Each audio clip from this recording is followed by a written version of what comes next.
this very likely looks familiar. We've done square rooting of radicals before. We know that for the coefficient, the 72 here, we're trying to find the biggest one of these perfect squares that divides 72 evenly. So even though 4 would work, and even though I think 9 would work, the best number to pick from here is 36. And so we would think of this 72 as a 36 times a 2. But now we have this y to the 20th in there, and we got to figure out how to deal with that exactly.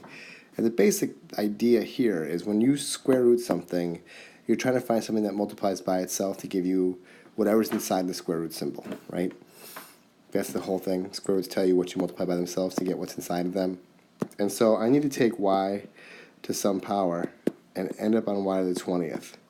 And I got to basically figure out what can I square, what can be squared to make a y to the 20th. What power would have to be on this y? And if you think about your rules of, or your properties of exponents, you probably can come up with the idea that it should be y to the 10th.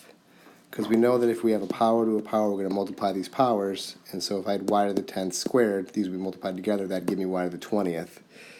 And so in a way, when we square root, we're doing that property backwards. So a couple things are going on here.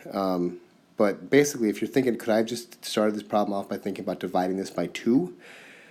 That's 100% correct. That's exactly how you want to do that. And if you're not sure why, this is kind of the reason, because I have to square something to get y to the 20th.